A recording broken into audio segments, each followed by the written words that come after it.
The Tokyo Metropolitan police officer sitting at his desk looked on with mild disinterest at the British woman reporting her friend Lucie Blackman missing. He had heard it all before. A tourist on holiday went on a date with a Japanese man and had not returned. He also knew the part she wasn't saying, the part where her friend had run out of money and started working in clubs and bars, cozying up to the wealthy patrons, only to run off to Thailand once there was enough money. It wasn't even worth the time it took to make a report. The officer didn't know that there was a serial rapist on the loose. A man who, under his expensive suit and flashy cars, had raped over 300 women since the 1980s. A man who had killed before. This same man had frequented the same club where Lucie Blackman worked. Lucie, who had now gone missing. Lucie Blackman grew up in Sevenoaks, Kent, England. At 19, Lucie became a flight attendant with British Airways. 2 years in, the 21-year-old was tired of feeling permanently jet-lagged and looking for something new. She was also worried about the debt she had accumulated on her credit cards. Her childhood friend, 21-year-old Louise Phillips, told her about a work opportunity in Japan she'd heard about. Someone she knew who had made a lot of money working as a hostess in Roppongi, Tokyo. Roppongi is one of Tokyo's trendy districts and was popular for catering to wealthy foreigners and Japanese. There are cafes, strip clubs and casinos. There are also hostess bars, where attractive women looking to make money could get a lot of it. Apart from serving drinks to patrons, the hostesses were paid for the pleasure of their company. The practice of paying for girls to sit and chat has a long and noble history in Japan. The girls, in turn, keep the man buying pricey drinks and expensive bottles of champagne for as long as they can. If a man stays for over 3 hours, it can cost over $600. But the real money kicked in for paid private dates outside the club called dohan. Men smitten with a hostess could take her out on a paid date, encouraging them to return to the club to see her. While those dates brought in more money and bonuses, the catch was that hostesses could get fired if they didn't meet their dohan quotas. The highest paid dohan were Caucasian, blonde, pretty and English-speaking. Louise and Lucie fit the bill perfectly. On May 4, 2000, the 21-year-olds touched down in Tokyo, Japan, with their 90-day tourist visa. They soon got jobs as hostesses at one of the bars in Roppongi called Casablanca. Lucie soon got homesick. The room she and Louise shared was in terrible condition. She also struggled with the demands of her new life. In one of her daily emails to her sister, she described working in the clubs as being an air hostess without the altitude. But by the next month, Lucie was enjoying Tokyo a little more. She'd also met someone. He was Scott Fraser, an American Marine, and they'd gone on several dates. On July 1st, Lucie had a dohan with a customer from Casablanca at a restaurant near the beach. He had promised her a mobile phone. Japanese mobile phones are tough to access for non-Japanese citizens. Louise had got one from a customer and Lucie hoped to get lucky. Wearing a black dress, a silver necklace with hearts on it and a pair of sandals, Lucie left the apartment. At 1:30 p.m, Lucie called Louise and told her she had met with her lunch date and described her date as very nice and that he had gifted her a mobile phone and a bottle of Dom Perignon champagne. Around 5 p.m, Lucie called again and said they were going to the sea. Then at 7 p.m, she made a final call, promising to return in half an hour. But Lucie never returned. That was the last anyone would hear from her. Louise's phone rang again the next day, but Lucie was not on the other end this time. A man's voice spoke with a thick Japanese accent. His name was Akira Takagi, and he knew where Lucie was. To her shock, he told Louise that Lucie had joined a newly risen cult and was now training in a hut in Chiba. He added that she would not see her friend again. Louise hurried to the police station and tried to make a report, but they waved her away. She also went to the British Embassy. When the third day came around, she called Lucie's parents and reported her missing. The next day, Lucie's sister Sophie flew to Japan. She also went to the police stations to report her missing sister, but the police were uninterested. Many foreign women worked illegally and overstayed their visas. A lot of the time, they disappeared to neighbouring Bali with new boyfriends. it was not worth their time. But Sophie knew Lucie would never leave without telling anyone. Her father, Tim, decided it was best to focus on drumming up interest in his missing daughter back home. He called and emailed the British Foreign Ministry until he reached Prime Minister Tony Blair's office. Tim arrived in Japan a week later and held a high-profile press conference at the British Embassy. He begged anyone who knew about Lucie's whereabouts to come forward. Tony Blair and the then Foreign Secretary came in for the G8 summit and met Tim. They promised to speak to the Japanese Prime Minister. After this meeting, newspapers began reporting on Lucie's abduction. Her family set up a hotline and raised a £9,500 reward for any information that could lead to finding Lucie. An English businessman later increased this to £100,000. Before long, over 30,000 posters showing Lucie's face had been plastered all over the city. Hundreds of sightings and tips poured in. People claimed to have seen her across various places in Japan. Some said she had joined a mysterious cult, while others said she had been kidnapped over a debt. A month after her disappearance, a letter showed up. It read, "I am doing what I want, so please leave me alone." Her family dismissed it as false. A tip came in that she had been taken to Hong Kong with 4 other Western girls to be sold as a sex slave. Lucie's face splashing on the screen during the evening news was a regular sighting. The nature of her job, her father's persistent publicity, and the intrigue over her disappearance kept her name on people's lips. Reporters from international media houses flew in and remained camped outside the police station, eager to be the first to break any news. The weight of the international press was bearing down on them, and they couldn't look away any longer. Under pressure from the public, the Tokyo Metropolitan Police assigned a new 100-strong team to the case. They poured reports from the area and found one made by a foreign hostess who had worked at a club in the Roppongi area. Like Lucie, she had been invited by a regular client to drive to the seaside, after which he asked her up to his apartment. After he offered her a drink, she passed out. When she woke up, her head was hurting badly and she felt nauseous and in pain. The police never investigated the report. Now, officers flooded Roppongi and started to ask the club workers questions. The women were wary initially. Many didn't have visas and were worried about being deported. But bit by bit, they told police their biggest clients were Japanese men in their late 40s. The police started questioning men who fit the bill. Not long after, news broke that a 52-year-old man they had recently interviewed had killed himself in his home. Police found sadomasochistic pornography and many of Lucie's missing person posters. But further investigation found nothing connected him to Lucie, and he was dismissed as a suspect. The police continued to talk to the club workers in the area. Then 3 foreign women who worked as hostesses came forward, and they all seemed to have the same story. A wealthy businessman who introduced himself as Yuji, Koji or Kazu and drove a Porsche or a Mercedes had invited them to Dohans. The man would drive them to the sea and lure them into his apartment using different excuses. He had offered to cook dinner for one. For the other, he asked her to help carrying up some boxes. The third, he invited to watch TV at his apartment while he dressed up for a party in the evening. Once inside, he would offer them a cup of wine, telling them it had a rare foreign taste. He would tell them they had too much or fell when they woke up.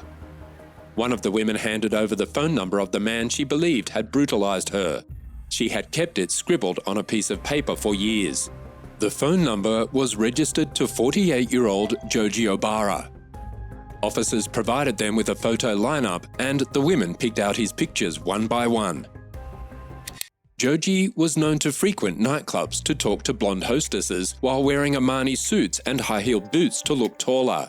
In privacy, he took regular doses of human growth hormone, hoping it would make him taller. Joji made a career in real estate and gained assets worth about $38 million. He spent his money lavishly. His car collection included a Ferrari, an Aston Martin, a Bentley, and a Rolls-Royce. Then the 1990 recession hit, and creditors came nipping at his heels. As his money troubles increased, Joji became indebted to Japan's second-largest Yakuza clan, the Sumiyoshi Rengo. His mother finally bailed him out, paying off a creditor $33 million in cash at one point. Joji's business became a front to launder money for the syndicate. Joji was largely reclusive and barely had any pictures of himself. He was also an avid drug user. His one brush with the law was in 1998. He had been arrested after wearing women's clothing into the women's restroom to videotape a woman using the toilet. Over the years, many women had gone to the police and accused him of drugging and assaulting them. But once the police heard the nature of their jobs, they looked the other way. This time, his luck had run out. On October 11, Joji was arrested and questioned about drugging and raping the other women. They also asked him about Lucie's disappearance. He denied everything, even knowing Lucie. The police served a search warrant for his properties and found a porn collection of over 4,000 videotapes. In the refrigerator, they also saw the body of a German shepherd surrounded by roses and frozen dog food. Joji would later say he planned to have the animal cloned. The officers were looking for proof that Lucie had been in his apartment. What they uncovered was much worse. Captured using professional video equipment and lights, officers saw over 400 videos of Joji raping unconscious women, in many of the videos naked or wearing a Zorro mask. They also found journals and diaries. In one, Joji wrote, "Women are only good for sex. I will lie to them. I will seek revenge. Revenge on the world." Another quote reads, "I cannot do women who are conscious." Journals dated between 1983 and 1995 included the names of more than 200 women. One name stood out, Carita Ridgway. The words beside her name were "too much chloroform." Carita Ridgway was an Australian model. When she was 21, she moved to Tokyo and began working at a hostess club. In the mornings, she could sightsee and explore. In the evenings, she could earn extra money to pursue her dream of being an actress. But that dream ended in 1992 when a man dropped her at a Tokyo hospital. She was gravely ill. He said his name was Nishita and told the hospital staff that Carita had violently reacted to shellfish. As doctors tried to save her life, the man slipped away. Her parents arrived in Japan and discovered she had suffered liver failure from hepatitis E. Carita was in a coma, brain dead, and on life support. Her parents were forced to make the difficult decision to turn it off. They had no idea she was another on Joji's now growing list of victims. While officers didn't find Lucie in any of the videos, they found Carita. They also found the receipt for that hospital admission in one of his apartments. Her cause of death was changed to a homicide caused by chloroform-related liver failure and brain death. One of Joji's apartments was on the shores of the Miura Peninsula. In November, while searching there, investigators found blonde hair that came back to Lucie. They also found rape drugs and chloroform. Joji changed his story and admitted he had met Lucie at the Casablanca Club the week before her disappearance and had consensual sex with her, but he denied abducting Lucie or doing anything to her. Then, an officer recalled that he had encountered Joji there before. 5 days after Lucie went missing, police received a call from the condominium manager that a tenant had been making lots of noise in his unit the day before. When they arrived, they found Joji naked from the waist up, covered in sweat, his hands dirty with concrete. He had allowed them into his apartment and the officers noticed chunks of cement strewn around, a bulky sack and a hoe. He said he was removing tiles. As they looked around, they tried to enter the bathroom, but Joji would not allow it, insisting they had seen enough. The officers had left. Over time, the police were able to trace Joji's movements around the time of Lucie's disappearance. Late on the night of July 2nd, he had called a hospital asking how to treat a drug overdose victim. He bought a chainsaw, cement, and a portable tent 2 days later. On July 5th, he drove to the apartment at the seaside, where officers saw him covered in concrete. His neighbours also remembered seeing Joji pacing the small beach less than a mile from the apartment building. Hospital records showed he had also been treated for extensive bug bites. Suspecting he had disposed of the body at the beach and been there all night, police launched a search party at that location. After finding nothing the first time, they returned after some weeks, armed with sniffer dogs and ground imaging radar. On February 9, 2002, authorities officially called off the search for Lucie Blackman. Her body had been found underneath an upturned bathtub in a tiny seaside cave on the beach. Her hair was shaved off and encased in concrete, while the rest of her body was cut in 8 pieces with a chainsaw. Lucie's body was so severely decomposed that there was no way to determine the cause of death. Though authorities estimated that Joji would have assaulted between 200 and 400 women, there was only enough evidence to charge him with the assault of 8 victims, including the abduction, rape resulting in the death and disposal of Lucie's body, as well as the rape resulting in the death of Karita Ridgway. The trial went on for 7 long years. In Japan, prosecutors rely on confessions from criminals to close the case. 99% of the time, they confess. Joji Obara fell in the 1%. He hired a team of 10 lawyers and had documents relating to the trial in piles almost to the ceiling of his cell. He started a smear campaign against Lucie, claiming she was lonely, in debt, mentally ill, and using marijuana. He also said he had paid the other women to play dead, and they took the drugs willingly. Joji published a book about himself to explain away the tapes and journals he had made.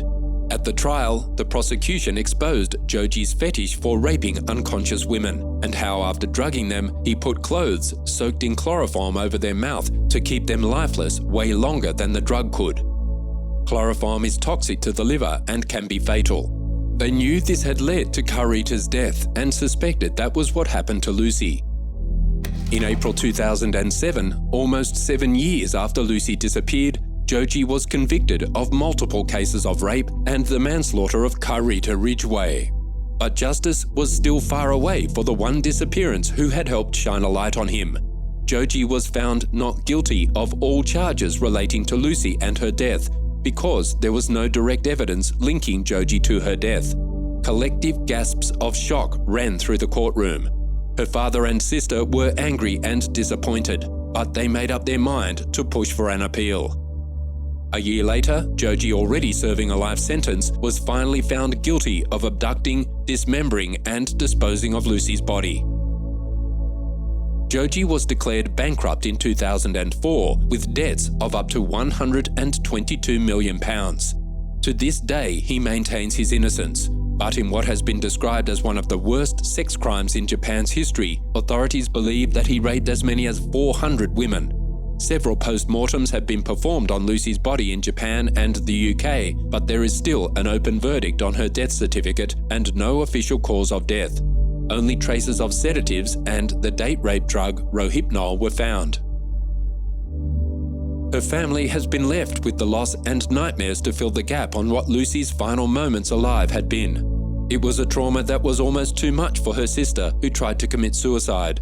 The only solace to her loss is that in death, Lucie uncovered a monster wearing an Armani who had preyed freely on women in Tokyo for decades while the police looked away.